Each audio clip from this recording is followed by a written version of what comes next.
Buenos días, bienvenidos a este tiempo devocional Tu Palabra para encontrar el camino. Hoy es 4 de mayo del 2026. Vamos a continuar con la lectura de la Biblia con el libro de Deuteronomio, capítulo 20, Eclesiastés, capítulo 12 y Segunda de Corintios, capítulo 5.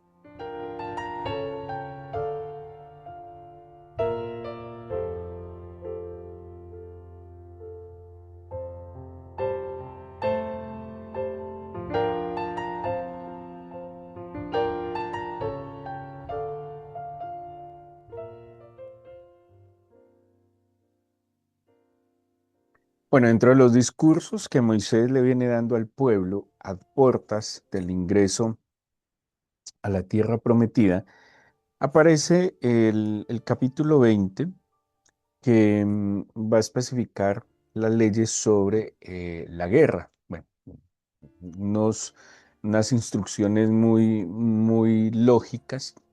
Ellos van a entrar a la conquista, las dinámicas que ellos traen son diferentes.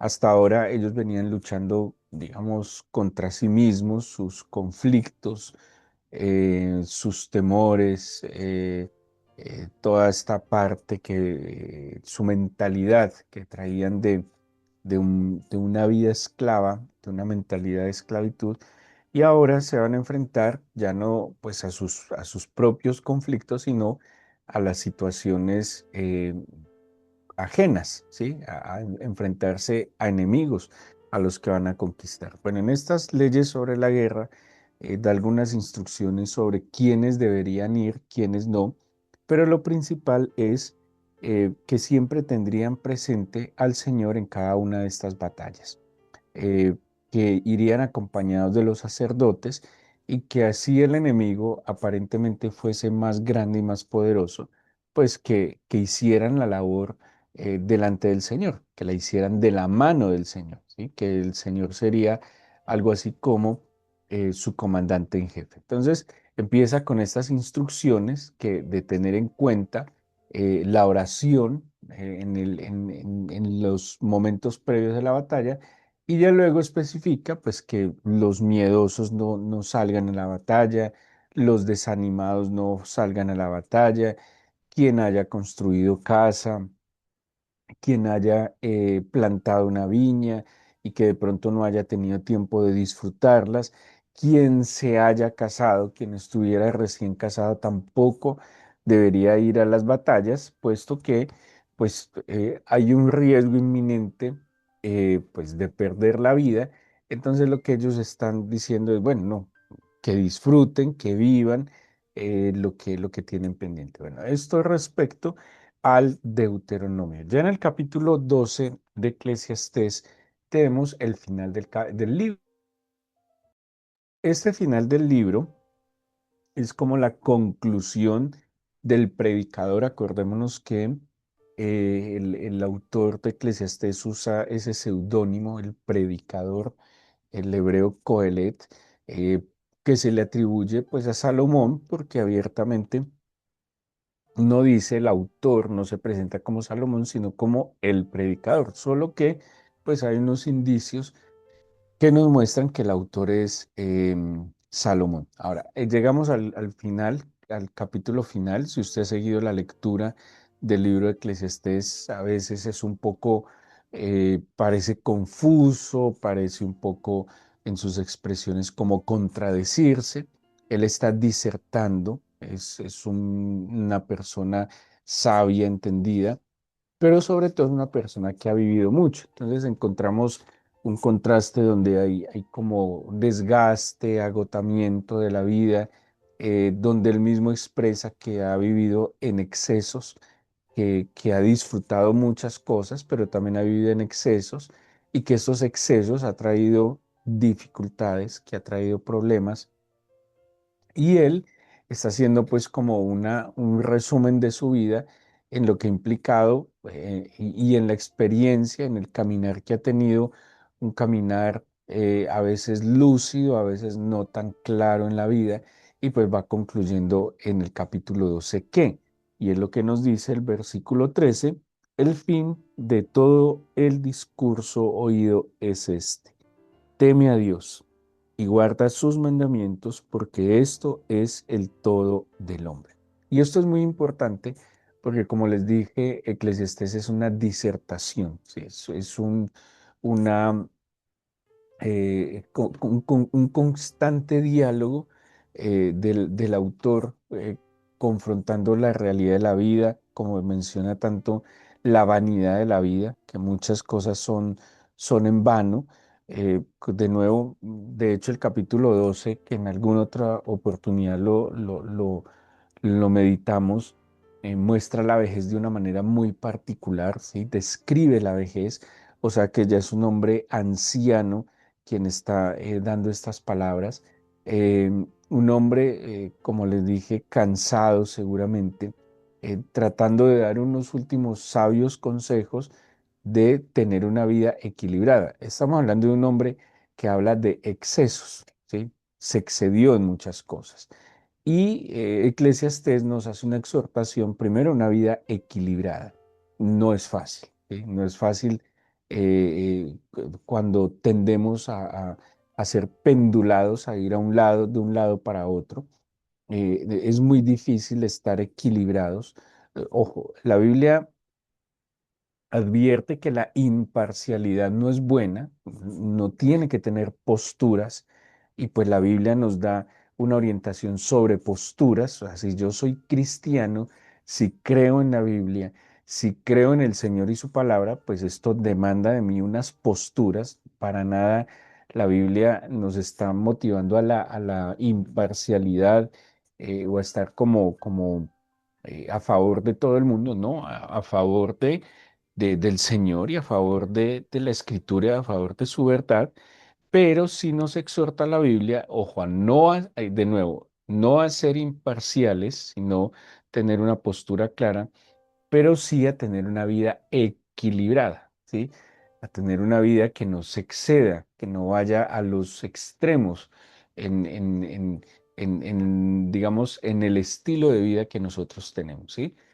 De hecho, Eclesiastés dice, no trates de ser demasiado sabio o no trates de ser demasiado bueno, porque también en excederse en creer o pretender ser demasiado bueno, hay un exceso que no es sano, hay un límite que se cruza, y es el ego, la superioridad moral, ¿sí? Entonces, cuando alguien trata de ser demasiado bueno, se vuelve tan rígido que deja a un lado la misericordia y deja a un lado la paciencia con la debilidad de los demás. Entonces, hace un llamado al equilibrio. Y el final, entonces, de nuevo, es el todo del hombre. O sea, todo lo que viva, todo lo que haga, todo lo que trabaja, todo lo que se fatiga. Él habla mucho de la fatiga,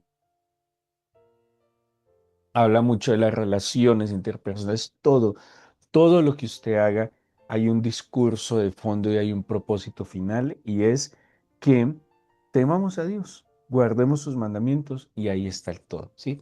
O sea, que en lo mucho o poco que hagamos, en lo mucho o poco que tengamos la oportunidad de poseer, en lo mucho o poco que logremos alcanzar, que el fondo, la forma, la estructura de todo es que temamos al Señor, guardemos sus mandamientos, ¿sí?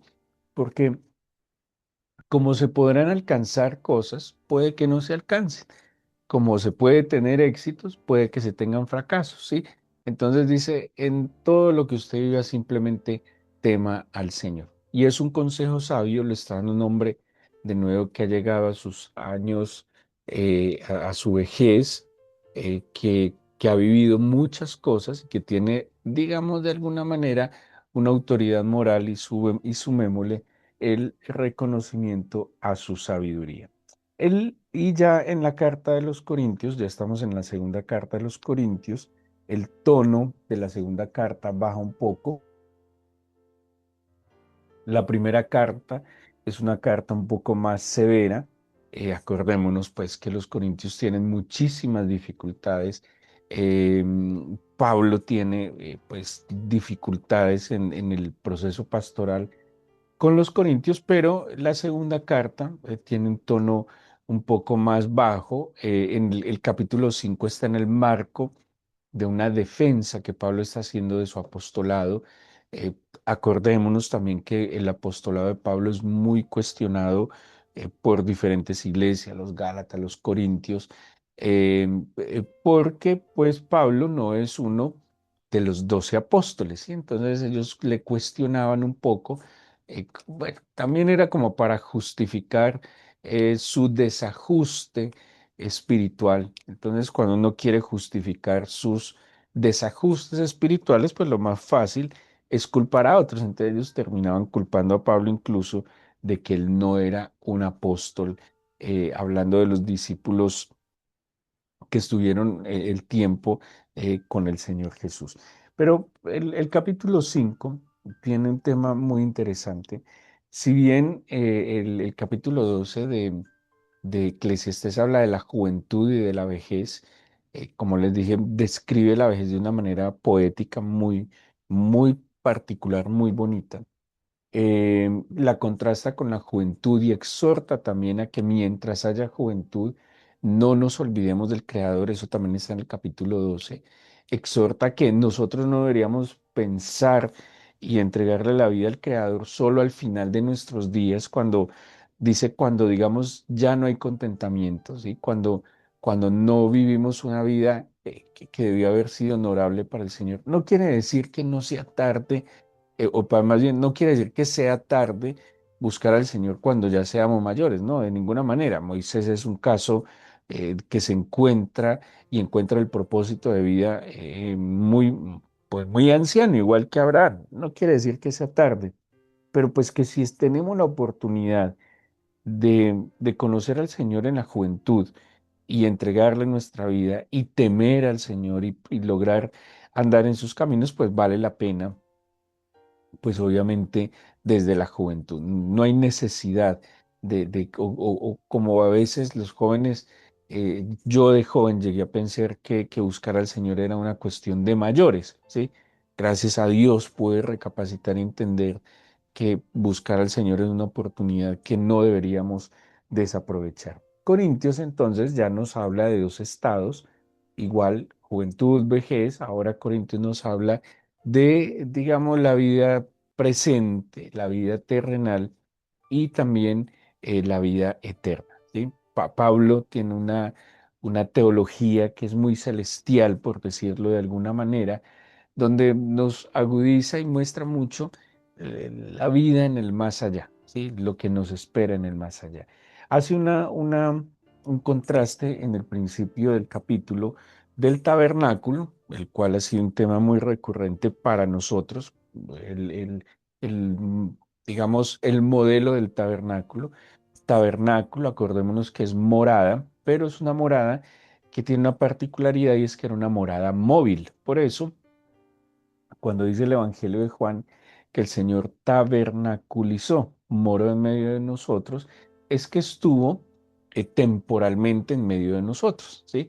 Y Pablo aquí nos está diciendo de que nosotros estamos, que nuestra morada es un tabernáculo, o sea, que es pasajera, el cuerpo, refiriéndose al cuerpo, que es donde nuestro espíritu, nuestra alma mora y que es un ente pasajero. Pero dice que este tabernáculo, este cuerpo, se va a deshacer y tenemos en el Señor un edificio, dice, una casa no hecha de manos eterna en los cielos. Entonces, bueno, hemos hablado un poco sobre, hace unos días, esto complementa un poco lo de la resurrección.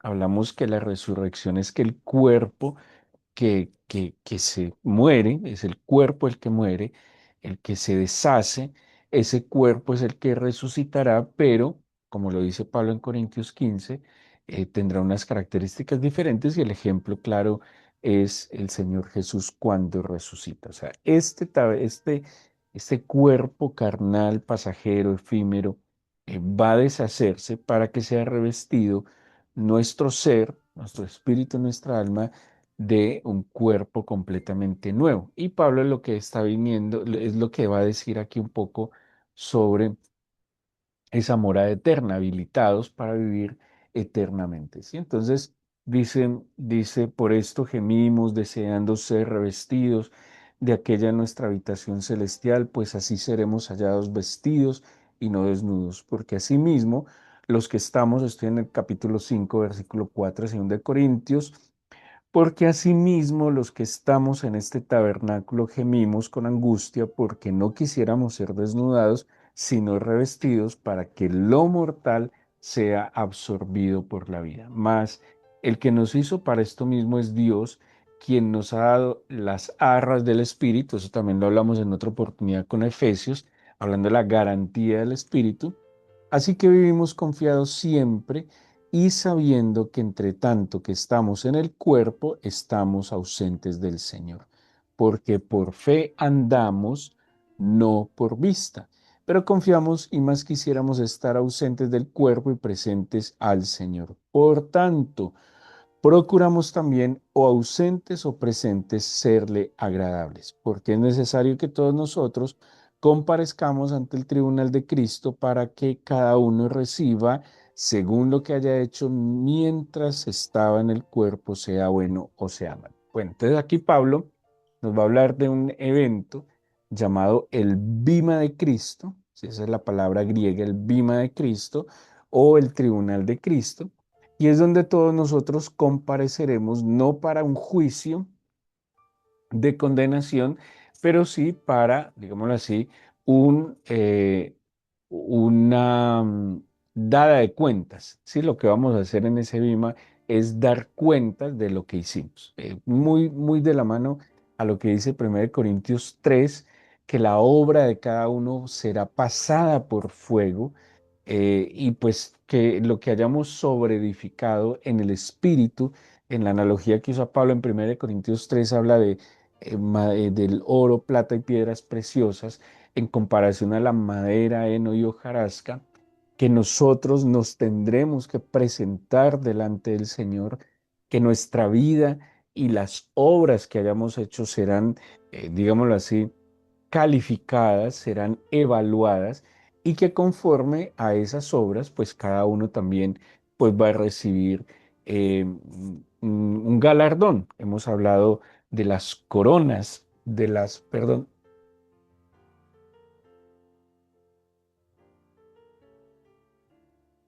de las coronas que están reservadas como galardones.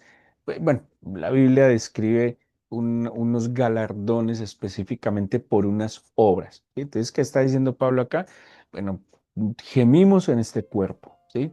En este cuerpo padecemos, este cuerpo mortal nos puede doler, nos puede limitar, este cuerpo mortal tiene necesidades, tiene deseos, tiene dificultades, si bien es el vehículo del espíritu y del alma, pues también de alguna manera nos limita un poco, pero dice Pablo, esto será transformado. Pero al fin y al cabo, toca, es nuestra responsabilidad, nuestro deber mirar lo que hacemos en este cuerpo, porque vamos a dar cuenta, ¿sí?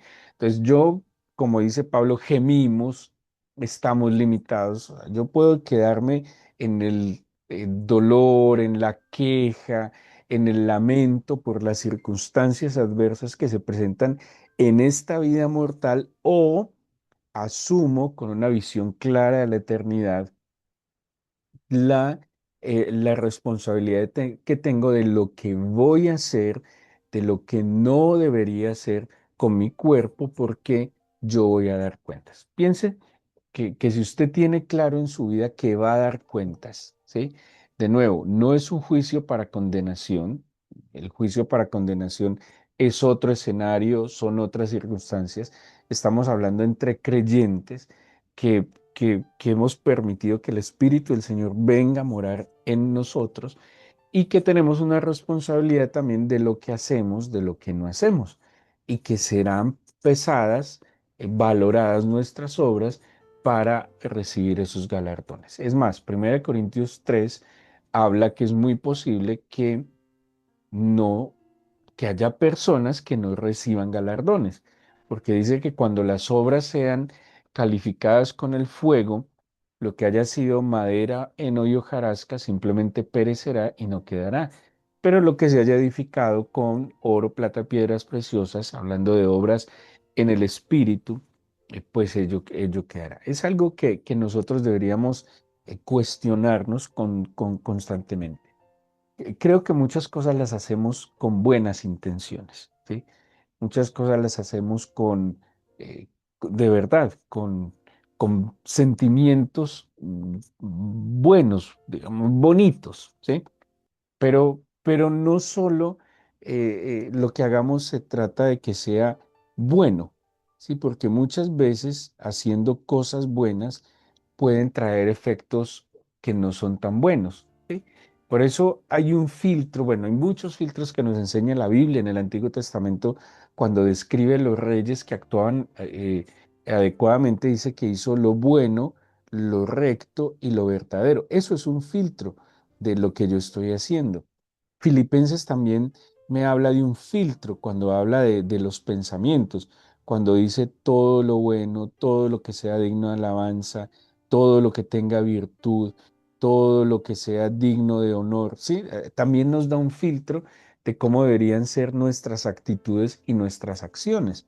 Entonces, no solo las cosas aparentemente buenas son obras buenas delante del Señor, porque yo puedo decir, no sé, dar, digámoslo así, dar es bueno, dar en esencia es bueno, pero hay motivaciones equivocadas del dar, o hay actitudes equivocadas al dar, o hay posturas equivocadas al dar que siendo algo bueno, no necesariamente es algo recto y algo verdadero.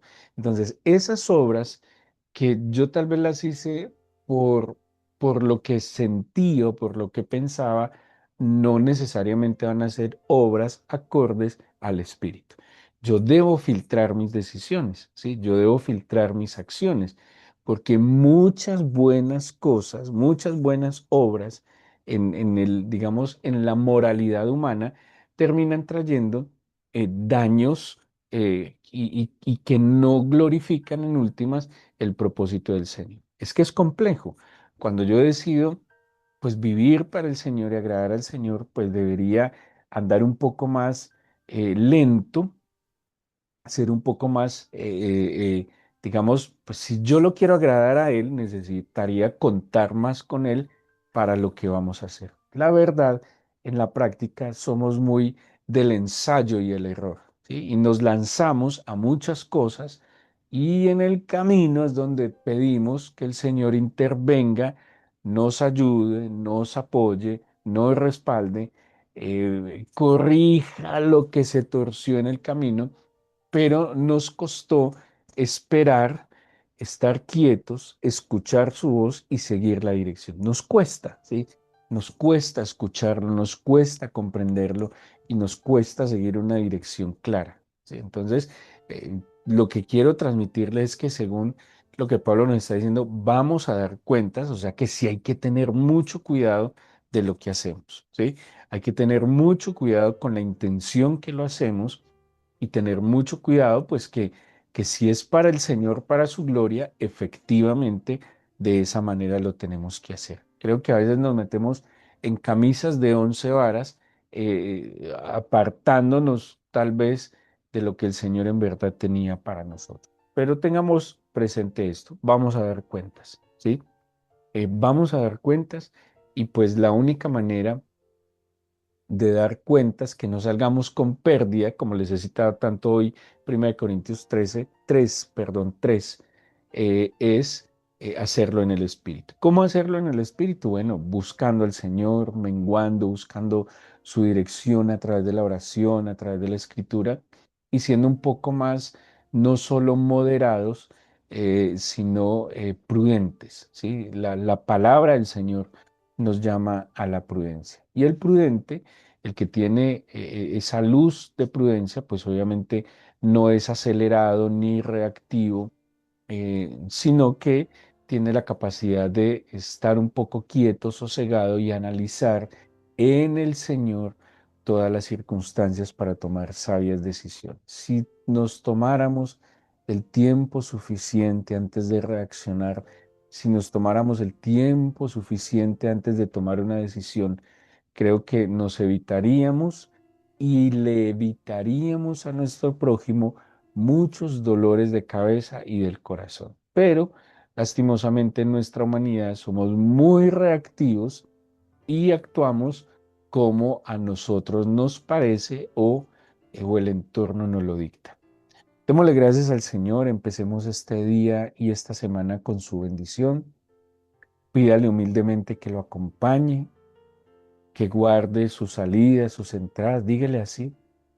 Envía ángeles alrededor de nosotros, de nuestros seres amados, cuidándonos, cuídanos de nosotros mismos, cuida nuestro corazón, Señor.